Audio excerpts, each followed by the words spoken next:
Bonjour à tous, c'est Un jour un fossile et aujourd'hui on va parler de l'enfant de Tang. Voici l'enfant de Tang, voici l'original du fossile de l'enfant de Tang, probablement l'un des fossiles les plus importants au monde parce qu'il s'agit du tout premier Australopithèque qui ait jamais été découvert. Alors beaucoup de gens pensent qu'il s'agit de Lucie, que Lucie est le premier Australopithèque qui a été découvert, mais non, en fait c'est l'enfant de Tang. Lucie a été découvert dans les années 70, alors que l'enfant de Tang, lui, il a été découvert dans les années 20, en 1924. Donc l'enfant de Tang, c'est le plus vieil Australopithèque. Et ça veut dire qu'à chaque fois que qu'un chercheur découvre une nouvelle espèce d'homininée et qu'il veut l'appeler Australopithecus, eh bien, il doit venir ici, dans les collections de l'université du Witwatersrand, pour étudier l'enfant de Tang et comparer sa nouvelle espèce et voir si elle est suffisamment similaire à l'enfant de Tang pour être appelée Australopithecus. Donc ça, et c'est ça qui fait que l'enfant de Tang est le fossile le plus important, c'est l'holotype d'Australopithecus, pour ceux qui savent, qui connaissent la terminologie. C'est le spécimen de référence des Australopithèques. Donc ça fait de l'enfant de Tang l'un des fossiles les plus précieux du monde. Et donc c'est pour ça qu'il est gardé ici à l'université de Witwatersrand dans ce qu'on appelle la vault, c'est-à-dire le coffre-fort. Alors je vais vous montrer la porte du coffre-fort, voilà. Donc vous pouvez voir que c'est de la bonne épaisseur de porte, hein, voilà. C'est un véritable coffre-fort en fait. Et ici on a toutes les collections, à l'intérieur du coffre-fort, on a toutes les collections de comparaison d'hominidés de l'université de Witwatersrand. Donc, et c'est l'une des plus importantes collections d'hominidés fossiles et modernes du monde. Donc cet enfant de Tang, il est incroyable, sa préservation elle est assez incroyable. Donc vous pouvez voir, donc déjà il a une jolie petite face, mais il a aussi une mâchoire. Et alors si vous regardez la mâchoire de plus près, est-ce que je vais arriver à filmer ça correctement? Voilà. Je ne sais pas si vous arrivez à voir, mais la mâchoire elle est assez impressionnante. Les dents sont d'une fraîcheur incroyable. On a l'impression en fait qu'il vient juste de mourir, quoi, tellement les dents sont belles. Donc l'enfant de Tang s'appelle l'enfant de Tang pour deux raisons. Déjà, il s'appelle Tang parce qu'en fait, il vient d'une ville qui s'appelle Tang. Il a été découvert alors qu'on exploitait une mine de phosphate ou de calcite, je ne sais plus. Mais en tout cas, il a été découvert dans une mine, donc on a fait exploser un bloc et dans ce bloc, il y avait l'enfant de Tang. Je vous le montrerai juste après. Et il s'appelle l'enfant de Tang justement à cause de ses dents, parce qu'en fait, si vous pouvez voir, mais vous n'avez pas de dents, enfin vous n'avez qu'une seule dent adulte et c'est la dernière molaire. Si vous comptez le nombre de dents, en fait, il n'a pas toutes ses dents, quoi. Voilà, c'est juste ça. Ce que vous voyez, ce sont des dents de lait, à part la dernière molaire qui est en fait la première molaire qui est en train de sortir. Voilà. Je peux vous montrer sur un moulage de l'enfant de Tang sa dentition. Donc voilà. Un moulage du crâne. Donc, d'ailleurs, ça me permet de vous montrer un truc, c'est que les moulages, ce ne sont pas des faux. Il y a beaucoup de gens qui disent, ouais, dans les musées, les gens mettent des faux. Non, les faux. Les moulages, ce ne sont pas des faux. Les moulages, ce sont des copies conformes à l'original. Hein. Regardez la comparaison. Regardez la comparaison. Voilà, ça c'est le moulage. Ça, c'est l'original. Hein. Donc, vous voyez que quand même, il se ressemble. Hein. Bon, bah là, évidemment, il y a la différence d'échelle parce que ma main ne peut pas passer au travers de la vitre. Mais évidemment que les moulages sont faits pour être fidèles à l'original. Et donc, regardez sa dentition, voilà, vous voyez ici les incisives de lait qui sont très très petites. Vous voyez la canine de lait aussi, les deux prémolaires, et voici donc la seule dent adulte de l'enfant de Tang, qui est donc une molaire. C'est la dernière dent de la rangée, mais c'est la première molaire à sortir. Donc voilà, ça c'est un moulage. Un moulage, c'est une copie parfaite, enfin du moins la meilleure possible, du spécimen original. Et alors comment on fait la différence entre une copie et un original? Eh ben, dans le cas de l'enfant de Tang, c'est très simple. Donc vous avez l'enfant de Tang, voici la copie du moulage endocrânien. Le moulage endocrânien, c'est le moulage de la cavité crânienne. Donc c'est le moulage en fait de la cavité où il y avait le cerveau. C'est pas le cerveau lui-même, hein, attention. C'est pas le cerveau fossilisé, c'est la boîte crânienne. En fait, c'est le moulage de la boîte crânienne. Mais n'empêche que ça préserve des détails magnifiques, comme par exemple, vous voyez ici, les vaisseaux sanguins, on voit très très bien les vaisseaux sanguins, et ça c'est juste un moulage. C'est juste un moulage et on arrive à voir les vaisseaux sanguins dessus. Et sur l'original, c'est pareil, bon, alors là avec la caméra, je ne sais pas si la résolution de la caméra est suffisante, mais normalement vous devez pouvoir voir les vaisseaux sanguins. Et donc la différence entre le moulage et le vrai sur le Tang Child, elle est très facile à faire. Donc voici l'autre côté du moulage endocrânien sur le moulage, et voici l'autre côté de l'endocrâne sur l'original.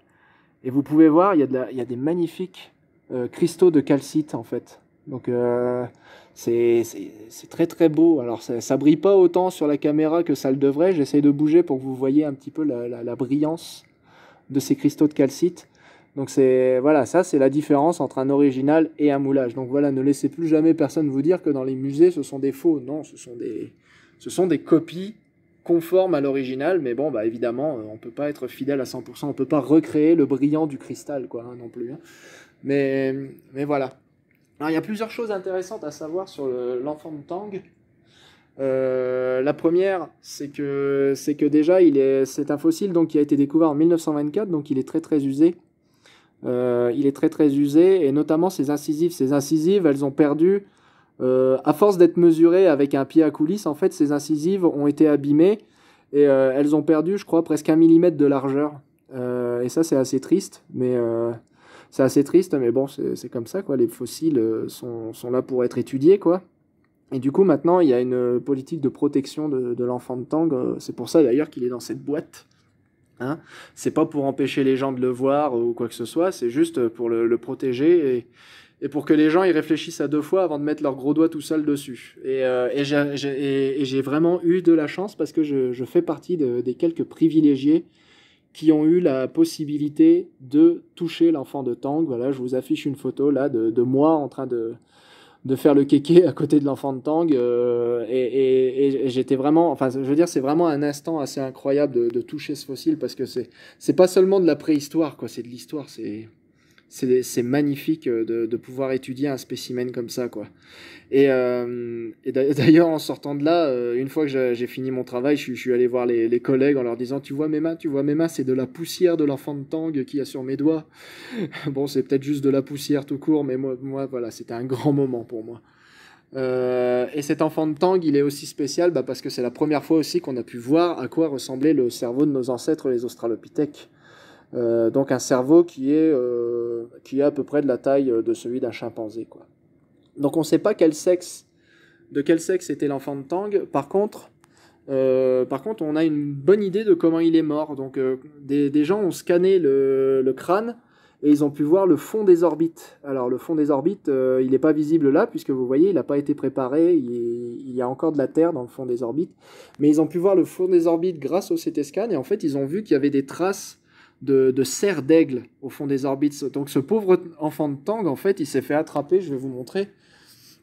Donc son crâne, en fait, si vous regardez sur le moulage, il s'est fait attraper par un aigle comme ça.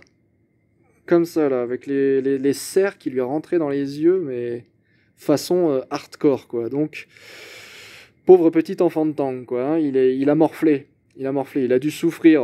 Vous imaginez vous faire trimballer en l'air, là, comme ça, par un aigle, alors que vous avez les serres dans les yeux. Ça a dû être... les derniers instants de sa vie ont dû être extrêmement douloureux. Et je ne l'envie pas pour ça. Et un autre truc un dernier truc qui est vraiment super cool à propos de l'enfant de Tang, c'est la façon dont il a été trouvé. Donc je vous ai dit qu'il avait été trouvé justement dans une mine. Donc il s'est fait exploser dans une mine. C'est carrément ça qui s'est passé. Si ça se trouve, il y avait plus de l'enfant de Tang que juste le crâne et le moulage endocrânien, mais le reste a dû se faire exploser. Et en fait, le seul truc qu'on a retrouvé de l'enfant de Tang, c'est ça. C'est un bloc. Donc ça, c'est le moulage du bloc dans lequel se trouvait de l'enfant de Tang quand il a été découvert. Donc ils ont quand même eu la présence d'esprit de faire un moulage du bloc avant de préparer le spécimen. Et donc l'enfant de Tang, c'est ça. C'est ça. Alors ça ressemble à rien, hein, vu comme ça, hein, mais c'est l'enfant de Tang qui est là. Alors si j'arrive à positionner ça comme il faut pour pouvoir vous le comparer, le problème c'est que j'ai qu'une main vu que je tiens le téléphone. Voilà. Donc là, vous voyez, ça c'est l'enfant de Tang. Et en fait, c'est pas le visage que vous voyez. Voilà le visage de l'enfant de Tang. Et voilà l'autre côté de l'enfant de Tang. Et en fait, ce que vous voyez là, voilà, c'est la même chose. Donc c'est pas le visage, c'est l'arrière du visage. Et donc ce qu'il y a d'intéressant, c'est que sur cet arrière du visage, là on voit le fond de la cavité des yeux. Donc ça c'est le fond des orbites vu par derrière en fait, vu par l'intérieur de la boîte crânienne. Donc là vous aviez les lobes frontaux du cerveau. Et ça ce sont les yeux, ça c'est le nez, ça ce sont les deux trous des naseaux. Et là vous aviez les dents, là juste ici, vous aviez les dents.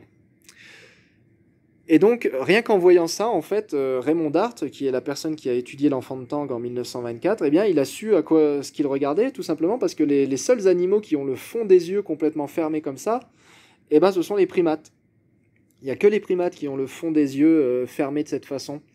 Donc, on sait déjà, rien qu'en regardant l'enfant de Tang comme ça, qu'on a affaire à un primate. Et quand on regarde par là, on voit la mâchoire inférieure. Regardez, ça c'est la mâchoire. Je vais vous la dessiner avec le doigt comme ça. Vous voyez, là il y a la mâchoire inférieure et on voit même la cavité pulpaire, la cavité des dents qui a été cassée ici. Donc ça c'est la mâchoire inférieure de l'enfant de Tang. Et vous pouvez voir que cette mâchoire, elle n'est pas carrée, elle est arrondie. Et ça, c'est un caractère domininé. Donc, rien qu'en regardant ce truc qui a l'air de rien, Raymond Dart, il a été capable de dire « Oh la vache, c'est un primate. Oh la vache, c'est un hominidé. » Et c'est comme ça que Raymond Dart a découvert le premier Australopithecus et, occasionnellement, le premier hominisé en Afrique et le plus ancien de son époque. Et donc, le Tong Child, en fait, c'est le fossile qui a réécrit l'histoire de l'évolution humaine. Avant la découverte du Tong Child, on ne connaissait que Néandertal et Homo erectus, et pas n'importe lequel Homo erectus, l'homme de Java. Donc on avait découvert des homininés fossiles que en Asie et en Europe. Et du coup, on pensait que les homininés étaient originaires d'Asie et d'Europe. Il n'y avait que Charles Darwin qui, à l'époque, avait éventuellement spéculé qu'il y avait possiblement une origine africaine, mais le registre fossile de son époque ne le soutenait pas du tout. Et en fait, c'est le Tong Child qui, en étant à la fois plus primitif qu'Homo erectus et que l'homme de Néandertal, et en étant découvert en Afrique, eh bien, a démontré, pour la première fois, que les êtres humains étaient originaires d'Afrique. Donc voilà, ça c'est le fossile qui a changé l'histoire de l'homme à tout jamais et qui a placé l'origine humaine en Afrique. Voilà, c'était un jour un fossile. Je vous remercie de l'avoir suivi et je vous dis à très bientôt. Ciao!